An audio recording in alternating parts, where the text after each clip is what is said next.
UPSC scientist में आपका स्वागत है। आज हम 29 अक्टूबर 2025 का करंट अफेयर्स करेंगे। सबसे पहले हम देखेंगे एंटी माइक्रोबियल रेसिस्टेंस। ये मुख्य रूप से हाल ही में देखा गया है कि एएमआर के मामलों में बढ़ोतरी हो रही है, तो उससे निपटने के लिए अलग अलग एंटीबायोटिक्स पे प्रयोग चल रहे हैं। उसी के संदर्भ में एक एंटागोनिस्टिक एंटीबायोटिक क्या होता है, इससे संबंध एक आर्टिकल था। इसी संदर्भ में हमने पूरा इसको टॉपिक को कवर किया है। फिर हम देखेंगे कि हिमालय के अंदर जो पूर्व चेतावनी प्रणालियां हैं उसके बारे में अध्ययन करेंगे। फिर क्लाउड आउटेज, आपने हमने इस पे बात की है पहले भी। जो अमेजन का जो क्लाउड है, AWS, अमेजन वेब सर्विसेज, जो अमेजन की क्लाउड सर्विस है वो रुक गई थी, उसमें आउटेज मतलब उसका रुक गई थी। उस वजह से विश्व भर में बहुत सारी वेबसाइट्स और एप्लीकेशन प्रभावित हुए थे। फिर बहिष्कार के युग में आप प्रवासन पर पुनर्विचार। ये जो इमिग्रेशन पॉलिसीज है आजकल, जो वेस्टर्न कंट्रीज हैं वो अपनी आव्रजन की जो शरणार्थी नीति है, आव्रजन नीति है, उसको बहुत स्ट्रॉन्ग कर रहे हैं और रिस्ट्रिक्ट कर रहे हैं। इसके बारे में बात करेंगे कि इतिहास में उनकी नीति कैसी रही और वर्तमान में कैसी है। भारत में मेट्रो क्रांति, यानी भारत में जो पिछले 10 वर्षों के अंदर मेट्रो के अंदर एक ड्रास्टिक बदलाव आया है। उसके बाद देखेंगे इंडेक्स ऑफ इंडस्ट्रियल प्रोडक्शन, ये IIP, इसके आंकड़े हर महीने को 28 तारीख को जारी होते हैं। अगर उस दिन छुट्टी है तो नेक्स्ट वर्किंग डे को जारी होते हैं। फिर हम देखेंगे वन अधिकार अधिनियम। वन अधिकार अधिनियम, इसको मुख्य रूप से मिनिस्ट्री ऑफ ट्राइबल यानी जनजातीय मामलों का मंत्रालय इसको लागू करता है, लेकिन NTCA ने कुछ डायरेक्शन दिए थे और उसके संदर्भ में इसको देखेंगे। और सोचना जरूरी है सेगमेंट में कुछ शॉर्ट न्यूज को कवर करेंगे।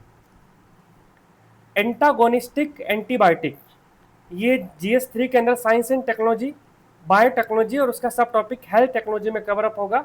इसको सोशल जस्टिस के भी हेल्थ कवर में हम कवर कर सकते हैं। एंटागोनिस्टिक एंटीबायोटिक ये क्या होता है, इससे पहले हम इसका बेसिक्स देखेंगे कि एंटीबायोटिक्स क्या होता है। आपने सुना होगा जब भी कोई बुखार आता है तो कहते हैं एंटीबायोटिक्स दवाइयाँ दी हैं, तो ये होती क्या है। तो एंटीबायोटिक्स ऐसी दवाएं हैं जिनका उपयोग बैक्टीरिया यानी जीवाणु के कारण होने वाले संक्रमण, जो इन्फेक्शन होता है उससे लड़ने के लिए किया जाता है। अगर किसी व्यक्ति को बैक्टीरिया की वजह से कुछ संक्रमण हो गया, बीमार हो गया, तो उसको एंटीबायोटिक दवाएं दी जाती है। जैसे TB है, टिटनस है, डिप्थीरिया है, ये सब एंटीबायोटिक्स की वजह से होने वाली बीमारियां हैं। तो इनके लिए एंटीबायोटिक्स दवाइयाँ काम में आती है। अब जो एंटीबायोटिक्स दवाइयाँ किस एंटीबायोटिक दवाइयाँ हैं वो किस लिए ज़रूरी है कि बैक्टीरिया को कंट्रोल करने के लिए, क्योंकि खराब बैक्टीरिया और शरीर के अंदर जाके हमें नुकसान पहुंचा रहा है। तो ये जो दवाएं दो तरीके से काम करती है। पहला, ये बैक्टीरिया को मार देती है या उसको बढ़ने से रोकती है। तो दो तरह की एंटीबायोटिक होती है। पहली जो बैक्टीरिया को मारती है उसको बोलते हैं बैक्टीरियोसाइडल, और जो बैक्टीरिया को रोकती है उसको कहते हैं बैक्टीरियोस्टैटिक।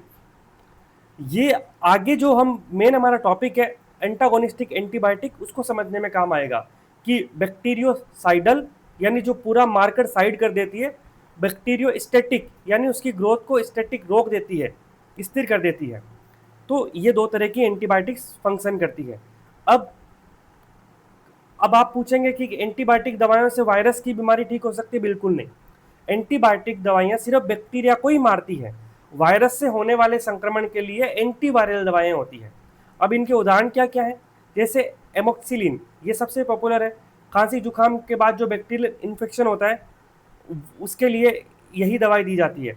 इसके अलावा वेनेकोमाइसिन, ये शक्तिशाली एंटीबायोटिक है, इसको अंतिम उपाय के रूप में जाना जाता है। MRSA, जैसे गंभीर जो रेसिस्टेंस होते हैं, संक्रमण होते हैं, उनके लिए इसका उपयोग करते हैं। अब बात करते हैं एंटीवायरल की। तो एंटीवायरल मतलब ऐसी दवाएं जो किसी खास वायरस या वायरस के समूह को निशाना बनाने के लिए प्रयोग की जाती है। तो ये विषाणु, और वो किसके लिए थी, वो जीवाणु के लिए थी। उदाहरण क्या है, जैसे इन्फ्लुएंजा होता है तो उसके लिए टेमूफ्लू नाम की दवा है, वो बहुत पॉपुलर है।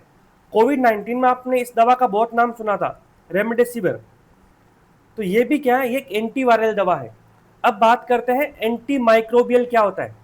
अब देखो, एक तो माइक्रोबियल, एक एंटी माइक्रोबियल। माइक्रोबियल का मतलब रोगाणु। जैसे रोगाणु में क्या क्या आएंगे, जैसे वायरस आ जाएगा, बैक्टीरिया आ जाएगा, फंगी आ जाएगा। मतलब ये जो छोटे छोटे सूक्ष्म जीव यानी माइक्रोबियल जो कि स्वास्थ्य को नुकसान पहुंचाते हैं, तो इसलिए उनको बोलते हैं रोगाणु। और रोगाणु रोधी मतलब इन माइक्रोबियल यानी इन सूक्ष्म जीवों को मारने वाली दवाएं। तो एंटी माइक्रोबियल में क्या क्या आता है? एंटीबायोटिक, एंटीवायरल, एंटी फंगस और एंटी पैरासिटिक्स जैसी दवाएं हैं जिनका उपयोग मानव को, जानवरों को, पौधों को संक्रामक रोगों से रोकने के लिए और उनका इलाज करने के लिए किया जाता है। तो हम जितनी भी दवाएं ले रहे हैं वो सारी एंटी माइक्रोबियल है, चाहे वो एंटी वायरल हो चाहे एंटीबायोटिक हो। तो ये एंटी माइक्रोबियल रेसिस्टेंस क्या है? आपने इसका एग्जाम्पल देखते हैं, आप घर में ऑल आउट लगाते हैं या गुड नाइट लगाते हैं तो मच्छर आते हैं। तो आप देखते हैं कि एक समय बाद ऐसा होता है कि वो मच्छर है ऑल आउट के ऊपर ही बैठा होता है।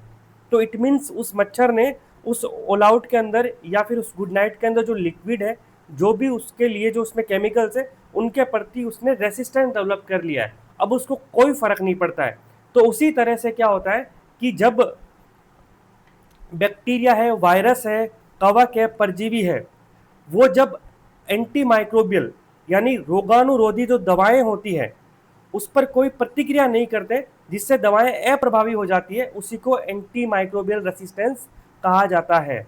और ये जो दवा प्रतिरोध होता है, इसके परिणाम स्वरूप एंटीबायोटिक हो या जो अन्य रोगाणुरोधी दवाएं हैं वो अप्रभावी हो जाती है और संक्रमण का इलाज करना मुश्किल और असंभव हो जाता है, जिससे बीमारी फैलना, गंभीर बीमारी, विकलांगता, यहाँ तक कि मृत्यु तक का खतरा बढ़ जाता है।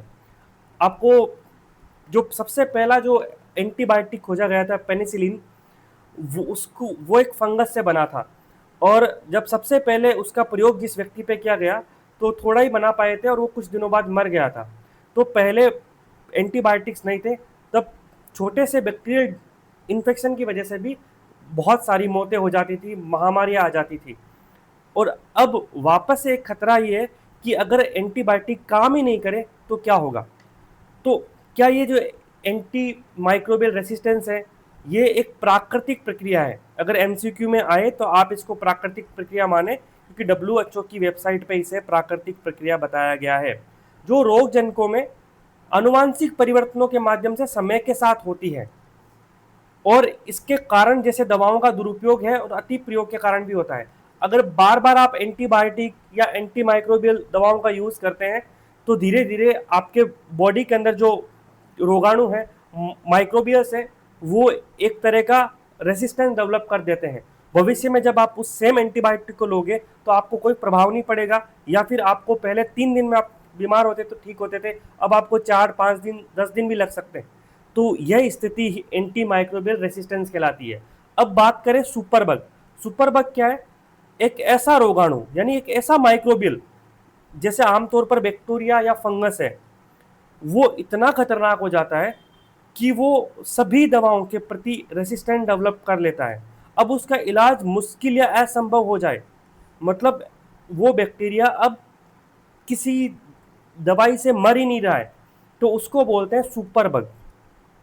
तो ये एएमआर के आगे की स्थिति है, जब सुपरबग का मतलब यही होता है कोई माइक्रोबियल रोगाणु है, वो अब इतना रेजिस्टेंस है कि उसको समाप्त करना, इलाज करना संभव नहीं है।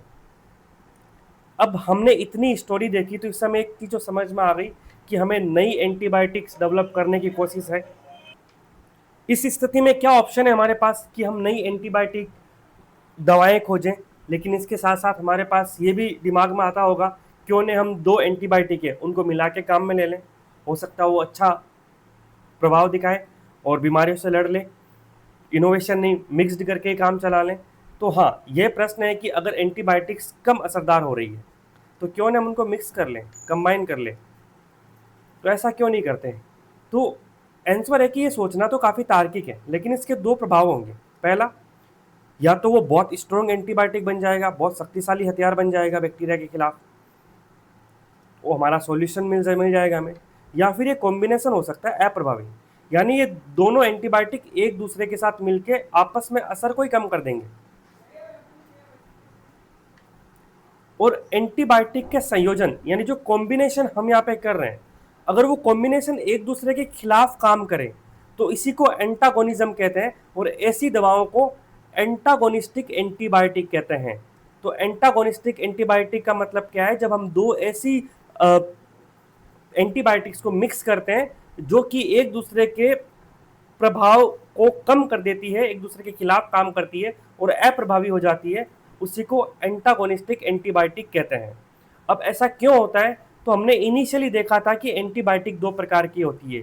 एक थी बैक्टीरियोसाइडल, जो बैक्टीरिया को पूरा ही साइड कर दिए मार देती है।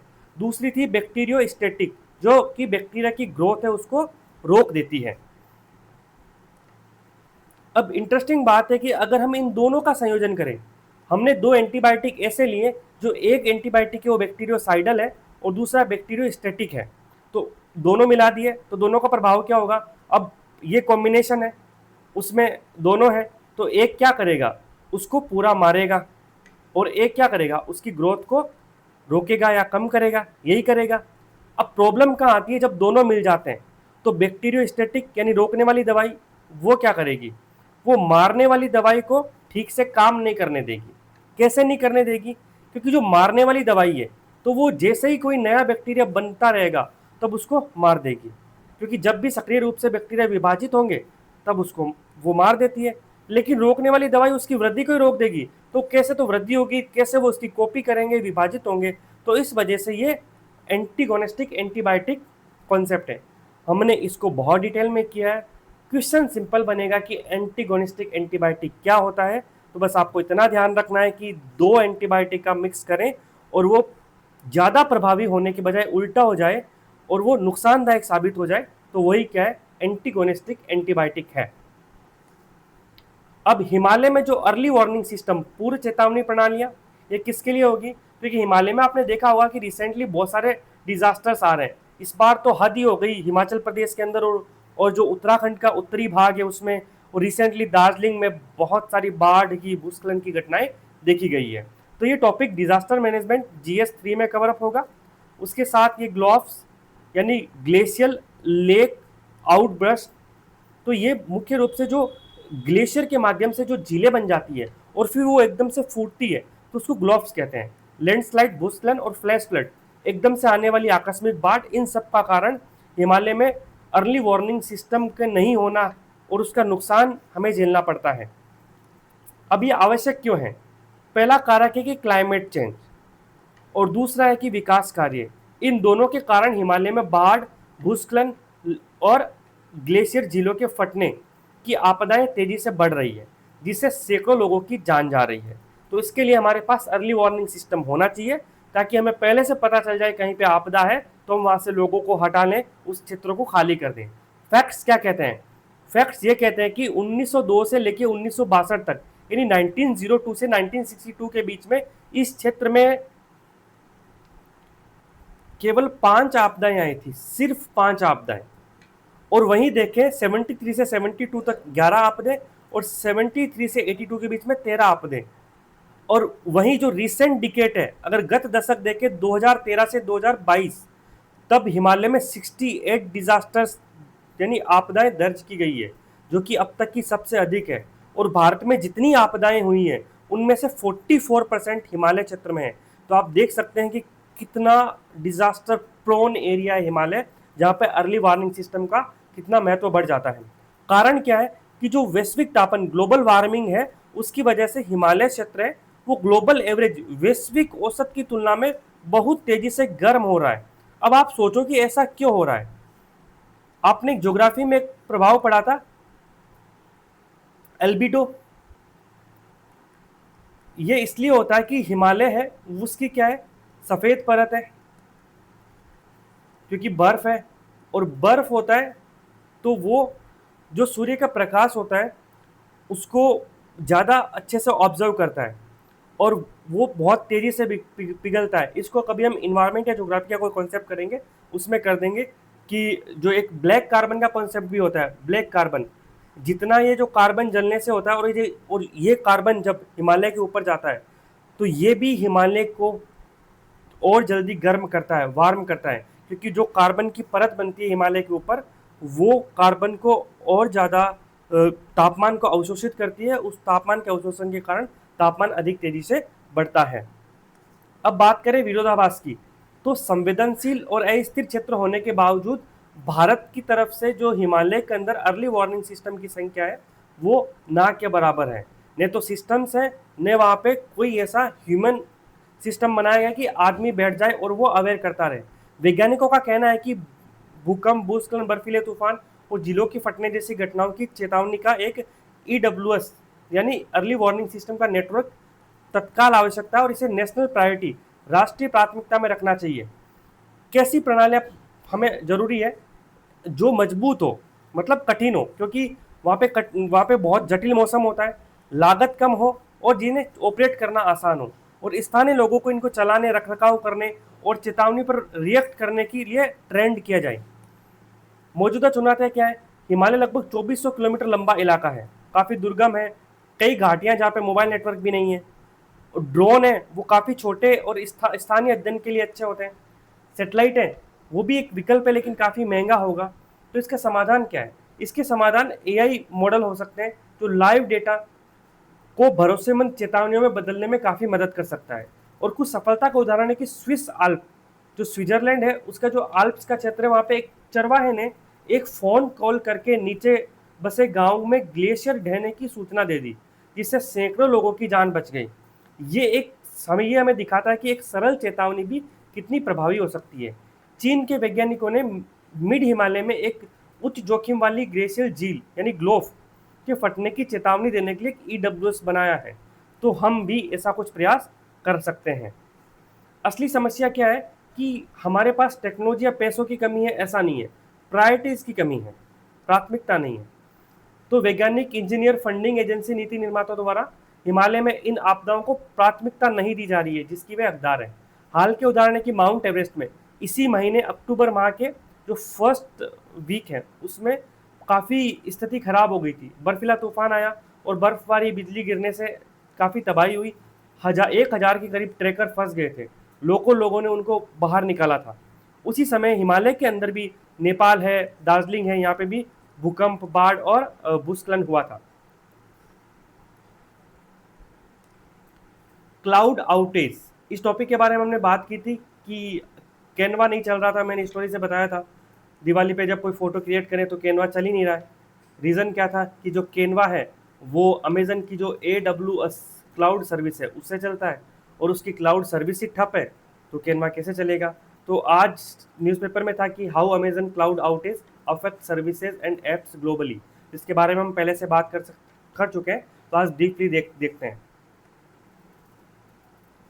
अमेजन क्लाउड कंप्यूटिंग सेवा में तकनीकी दिक्कत से कई वेबसाइट्स ऐप्स प्रभावित हुए हैं, जैसे स्नैपचैट है, अमेजन का खुद का सिस्टम है, जूम है, सिग्नल है, कैनवा है, AWS, ये सब प्रभावित हुए थे।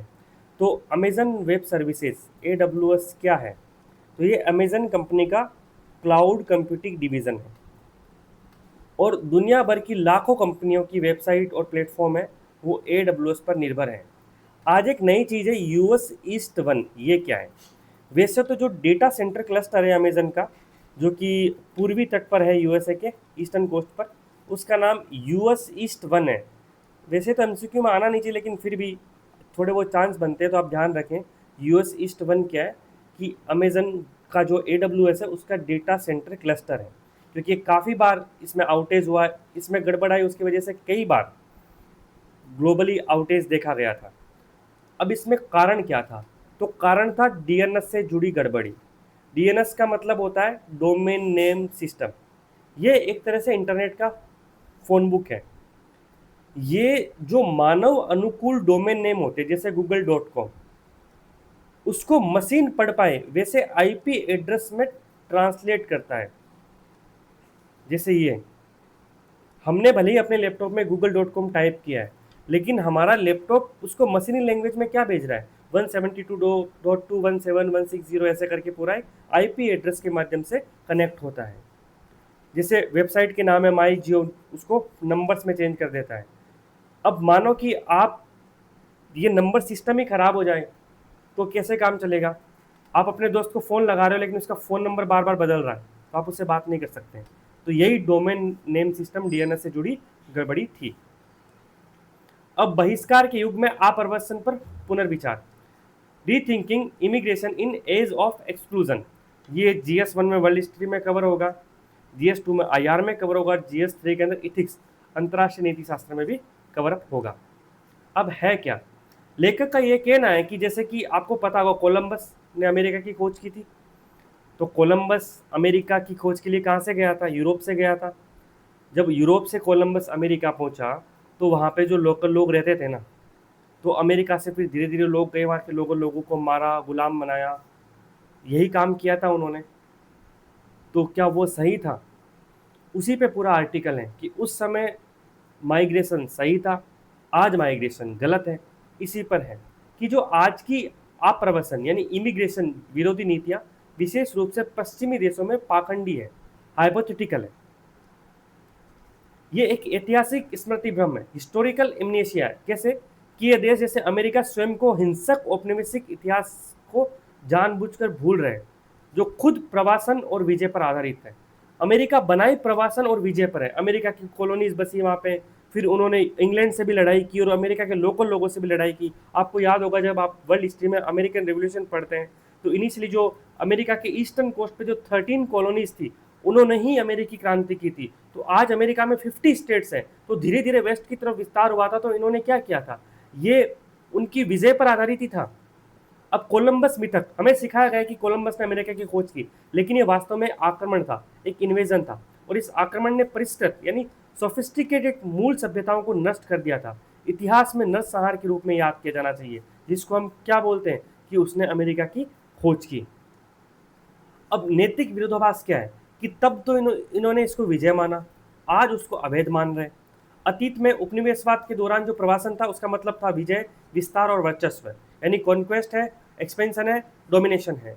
और इसे वो सिविलाइजिंग मिशन कहते थे, यानी सभ्य बनाने का मिशन कहते थे, और उसके माध्यम से सही ठहराते थे। और आधुनिक प्रवासन हो रहा है वो युद्ध है, गरीबी है, जलवायु परिवर्तन, इन सबसे भाग रहे जो सीरिया वेनेजुला से जो लोग आ रहे हैं उनको खतरा, आर्थिक बोझ और अवैध माना जा रहा है। और ट्रंप युग की नीतियां हैं जैसे सीमा पर दीवार बनाना, मुस्लिमों को बैन करना, ये बहिष्कारवादी है, उसकी मानसिकता को दर्शाता है। तो सदियों पहले जो हिंसक प्रवासन वैध था, जो आज अवैध क्यों है, तो इसका प्रमुख कारण कहाँ छुपा है, नस्ल और शक्ति में। कौन कितना पावरफुल है और किसकी नस्ल क्या है। आप सामान्य एग्जाम्पल देखो, अभी गजा के अंदर क्या हो रहा है, इसराइल ने आक्रमण किया गजा के अंदर, तो गजा के अंदर एक संकट की स्थिति उत्पन्न हुई। रूस ने भी यूक्रेन पर आक्रमण किया, और कब किया, बहुत समय हो गया रूस के द्वारा यूक्रेन के साथ लड़ाई चलते हुए, और लगभग 3 साल से अधिक हो गए हैं। आपने सुना है कि यूक्रेन से प्रवासी यूरोप जा रहे हैं? बिल्कुल जाते हैं, तो यूरोप उनको अच्छे से अपनाता है और यूक्रेन में भी उनको बहुत अच्छी खासी मदद करता है। तो जो यूरोप में जो लोग हैं यूक्रेन में और जो गजा में जो लोग हैं, इनमें एक अंतर किया जाता है, वो अंतर नस्ल के आधार पर किया जाता है। और रही बात शक्ति की, तो शक्ति की समस्या कहाँ है कि जो राष्ट्र मजबूत है वो अपनी शक्ति के आधार पर उसको विजय और अवैध घोषित करता है। शक्तिशाली राष्ट्र उन संकट को युद्ध और आर्थिक शोषण की जिम्मेदारी लेने से इनकार करते हैं जो उन खुद ने पैदा किए हैं और जिसके कारण लोग पलायन कर रहे हैं। आप सोचो, अगर आज इजराइल है, उसने गजा में आक्रमण किया और वो गजा में 2-2.5 साल से युद्ध लड़ रहा है, लगभग 2 साल हुए हैं अभी, वो वहाँ पे जीत रहा है, क्यों? अमेरिका के सहयोग से जीत रहा है। तो गजा में जो स्थिति है उसमें अमेरिका की भी बड़ी जिम्मेदारी बनती है। क्यों नहीं वो 2 स्टेट सॉल्यूशन के माध्यम से हमेशा के लिए एक समाधान कर दे इजराइल फिलिस्तीन समस्या का, पर वो ऐसा नहीं कर रहे हैं। अब निष्कर्ष क्या है कि जो आप्रवासन नीति है उसका भविष्य इस बात पर निर्भर करता है कि हम अपने अतीत के अंधकार में अध्यायों को सामना करने के लिए कितना तैयार है। सुरक्षा की तलाश में सीमाओं के पार जाना एक मौलिक मानवीय आकांक्षा है, नहीं कि कोई विशेषाधिकार है। अंतिम संदेश क्या था आर्टिकल का कि एक न्यायपूर्ण भविष्य के लिए अतीत की गलतियों को नहीं दोहराना चाहिए और ऐतिहासिक सच्चाई को स्वीकार करना अनिवार्य है।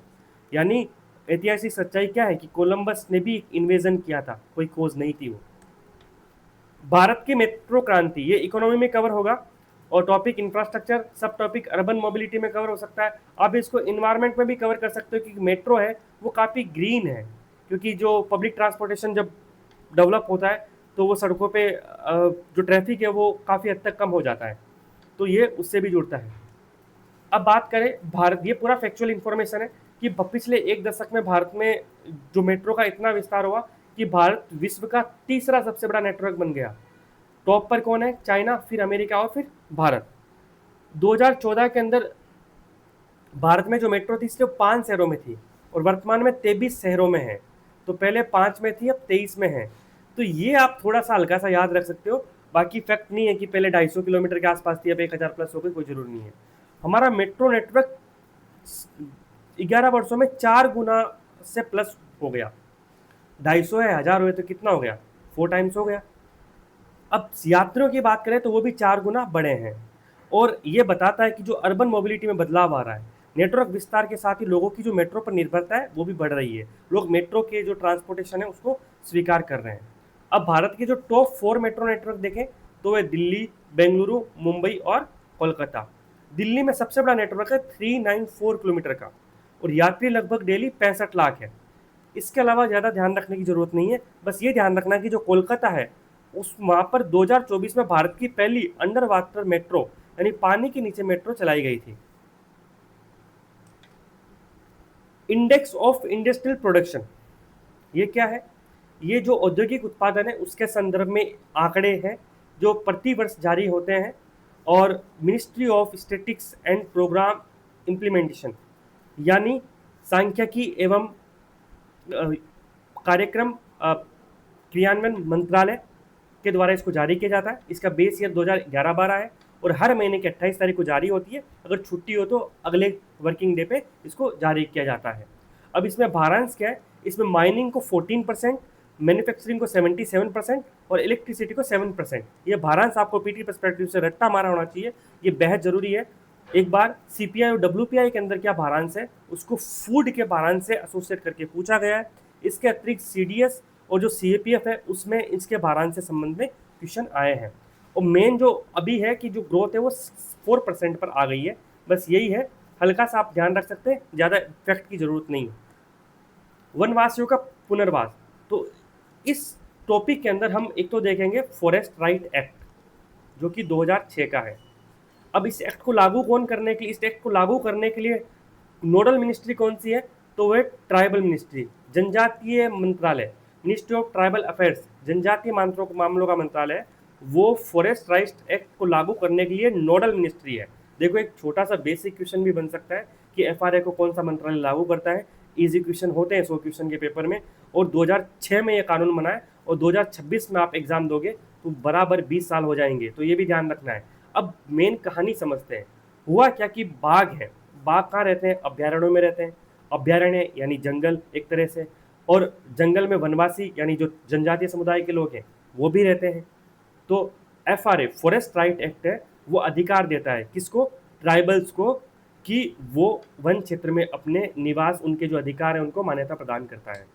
वहीं जो इन्वायरमेंट प्रोटेक्शन एक्ट है EPA, sorry wild life protection act है डब्ल्यूपीए जो 1972 का है, वन्य जीव संरक्षण अधिनियम, वो क्या करता है? वो वाइल्ड लाइफ सेंचुरीज का प्रावधान करता है। और उसी एक्ट में संशोधन करके 2005 में हमने एक संस्था बनाई थी, national tiger conservation authority NTCA, जिसका हेड कौन होता है ये आप कमेंट में लिखना, एनटीसीए। तो एनटीसीए ने क्या किया है, रिसेंटली गाइडलाइंस दी है कि जो वाइल्ड लाइफ सेंचुरी वाले एरियाज हैं वहाँ से ट्राइबल्स को हटा दिया जाए। जबकि जनजातीय मामलों के मंत्रालय ने बोला है कि वनवासियों का पुनर्वास है वो स्वैच्छिक होना चाहिए, उन क्षेत्रों से बाध्यकारी नहीं होना चाहिए। कहानी ये थी। अब हम बात करते हैं कि बाघ अभ्यारण्य से वन निवास समुदाय उनका स्थानांतरण असाधारण हो, स्वैच्छिक हो और साक्ष्य आधारित होना चाहिए। एनटीसीए से बिल्कुल विपरीत स्टैंड है मिनिस्ट्री ऑफ ट्राइबल अफेयर्स का। और उनका ये भी कहना है कि राष्ट्रीय डेटाबेस बनाए, सूचीबद्ध एजेंसियों के माध्यम से जो पुनर्वास योजनाएं हैं उनका एक इंडिपेंडेंट ऑडिट किया जाए कि उनको जबरदस्ती ट्रांसफर तो नहीं किया जा रहा है। और जो वन अधिकार अधिनियम, वन्य जीव संरक्षण अधिनियम और मानव अधिकार मानक, इन सब का आकलन होना चाहिए कि वहाँ पे वन अधिकार अधिनियम को लागू किया कि नहीं किया गया है, वन्य जीव संरक्षण अधिनियम को लागू किया गया या नहीं किया गया है। और हाल में जनजातीय मामलों के मंत्रालय को कई ऐसे आवेदन मिले हैं जो कहाँ से आए हैं, जो बहुत सारे जो गांव हैं जिन गांवों को पुनर्वास किया जा रहा है वहाँ से मिले हैं। और वो कहते हैं कि एफआरए फॉरेस्ट राइट एक्ट 2006 उसका क्रियान्वयन नहीं हो रहा है, इसके बारे में गंभीर चिंताओं को बताते हैं। इस पर आने वाले दिनों में एडिटोरियल भी आएगा और ये मेंस का क्वेश्चन भी बन सकता है, पूरे चांसेज है इसके। अब बात करते हैं एनटीसीए, नेशनल टाइगर कंजर्वेशन प्राधिकरण अथॉरिटी क्या है ये। इससे पहले देखते हैं कि इसने एनटीसी ने राज्यों को निर्देश दिए थे कि वो बाघ अभ्यारण्यों को मुख्य क्षेत्रों में जो पुनर्वास है उसको प्राथमिकता दें। तो सिंपल सी बात है, एनटीसी बोलता है कि पुनर्वास को प्राथमिकता दी जाए, तो जनजातीय मामलों का मंत्रालय बोलता है कि वो स्वैच्छिक हो। अब एनटीसी के बारे में देखते हैं। देखो ये बड़ा इंटरेस्टिंग है कि इसका लोगो देखा तो समझ में आया कि इसको राष्ट्रीय व्याघ्र संरक्षण प्राधिकरण। तो हिंदी मीडियम के स्टूडेंट को एक बात ध्यान रखनी है कि यूपीएससी भी साफ लिख सकती है राष्ट्रीय व्याघ्र संरक्षण प्राधिकरण के बारे में कुछ स्टेटमेंट दिए जा सकते हैं। तो आप सोचो कि व्याघ्र क्या है, तो व्याघ्र टाइगर को ही कहा है इन्होंने। तो आपको ध्यान रखना है, इंग्लिश भी पढ़नी है। अब इसकी स्थापना 2005 में हुई थी। वन्य जीव संरक्षण अधिनियम 1972 के तहत 72 के तहत एक वैधानिक निकाय है। उद्देश्य क्या, भारत में बाघ और उनके आवास की सुरक्षा में संरक्षण करना। इसके साथ अब एक टॉपिक है, अब सोचना जरूरी है, सेगमेंट हमारा शुरू हो जाता है इसी के साथ ही। भारत ईयू का मामला। अब हमने कल देखा था कि जैसे कि जो ईयू का जो CABM है और भारत का जो इंडियन कार्बन मार्केट है, इसके बीच में कुछ सहयोग की बात हो रही है। और अभी जो हमारे जो वाणिज्य मंत्री पीयूष गोयल हैं वो ईयू की यात्रा पे थे और उन्होंने बोला था कि जो हमारे जो बकाया मुद्दे हैं, मतलब जिन मुद्दों पे हमारी सहमति नहीं बनी है, उनमें काफ़ी कमी आ गई है, मतलब लगभग सहमति बन रही है। तो आप एक बार सोचो कि ईयू हमारे इतना पास पास कैसे घूम रहा है, यूरोपीय यूनियन भारत के पास क्यों आ रहा है, ये सोचने की बात है। इंडियन एक्सप्रेस में, BBC में कुछ आर्टिकल प्रकाशित हुए थे जिसके बारे में हम बात नहीं कर पाए थे कभी। मैं आपको इसके बारे में ब्रीफ ये बता सकता हूँ कि अब देखो वर्तमान में क्या चल रहा है, यूएस वर्सेस चाइना चल रहा है और यूएस यूरोप को भी क्या कर रहा है, सपोर्ट दे रहा है। क्यों दे रहा है, क्योंकि यूक्रेन वर्सेस रशिया वॉर चल रहा है। अब चाइना बनाम यूएस होता है तो ईयू बनाम यूएस भी हो जाता, ईयू बनाम चाइना भी हो जाता है और ईयू बनाम रशिया भी हो जाता है। ऐसी स्थिति में ईयू कहाँ जाए, और यूएस सिर्फ यही नहीं, यूएस की एक नीति और है, यूएस ईयू को भी नहीं छोड़ रहा, उस पर भी काफ़ी सारे टैक्स एंड टैरिफ लगा रहा है। तो ईयू किसके साथ व्यापार करे, किसके साथ साझेदारी करे। चाइना उसके खांचे में फिट नहीं बैठता क्योंकि वो एक कम्युनिस्ट कंट्री है और सिंगल पार्टी सिस्टम है। इंडिया इसके लिए बहुत एक सूटेबल है क्योंकि डेमोक्रेसी है, एक लंबा इतिहास रहा है, नॉन अलाइन मूवमेंट में रहा, ज़्यादा संघर्ष में उलझता नहीं है और न्यूक्लियर वेपन वगैरह है, पीस वगैरह को काफ़ी प्रमोट करता है, पहले से आक्रमण वगैरह नहीं करता। तो इंडिया ईयू के साथ काफ़ी इस पूरे परिप्रेक्ष्य में एक अच्छा गुड कैंडिडेट उभर के आ रहा है। तो ये भी एक बड़ा कारण है क्योंकि अब जो ट्रांस अटलांटिक पार्टनरशिप, जो अटलांटिक महासागर के एक तरफ अमेरिका है, दूसरी तरफ यूरोप है, तो उसको ट्रांस अटलांटिक पार्टनरशिप एक फ्रेज के रूप में यूज किया जाता है, वो अब कमज़ोर हो रही है, इसलिए ईयू भारत की तरफ देख रहा है। अब बात करें माउंट फूजी, तो ये जापान का एक ज्वालामुखी है।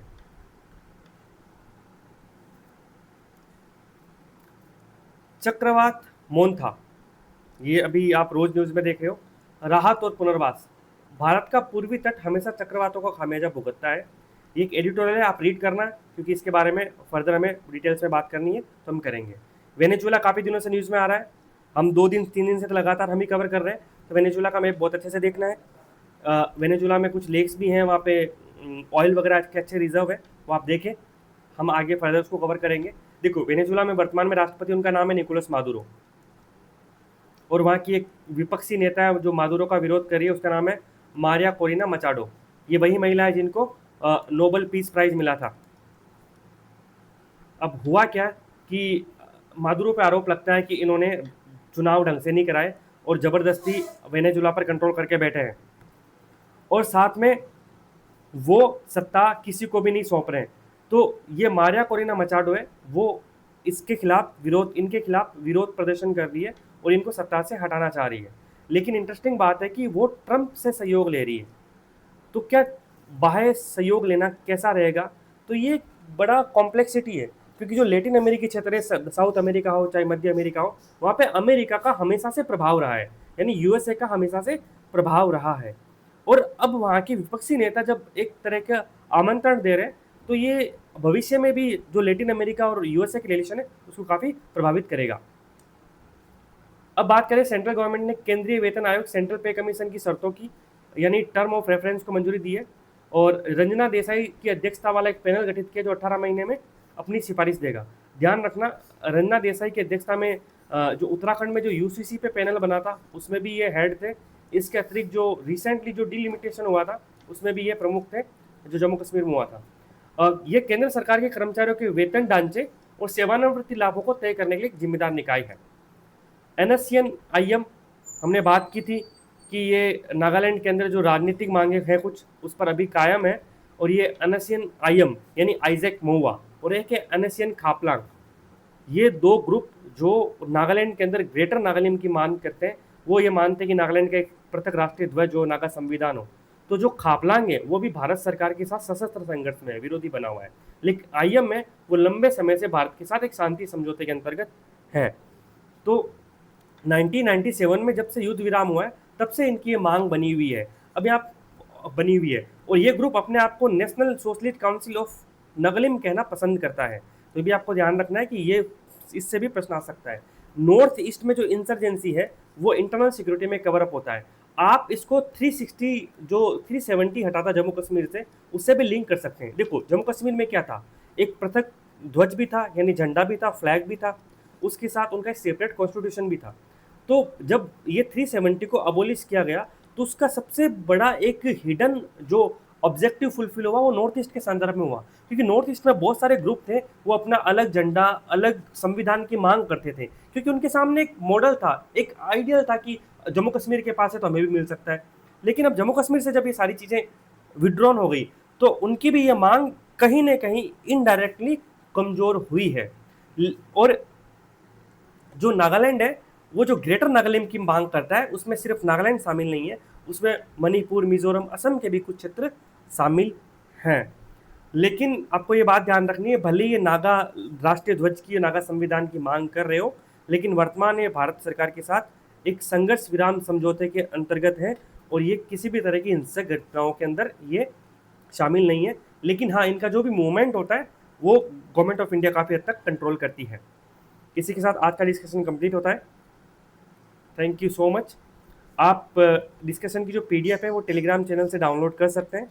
ये यूज़र नेम है टेलीग्राम चैनल का, ये सभी सोशल मीडिया हैंडल का यूज़र नेम है एक्सक्लूडिंग व्हाट्सएप, क्योंकि व्हाट्सएप का यूज़र नेम अभी क्रिएट होता नहीं है। वीडियो आप यूट्यूब पर देख सकते हैं, और अगर आपको अच्छा लगे तो उसको आपको आगे भी इसको फॉरवर्ड कर सकते हैं। हम अगले वीडियो में मिलते हैं, तब तक के लिए थैंक यू।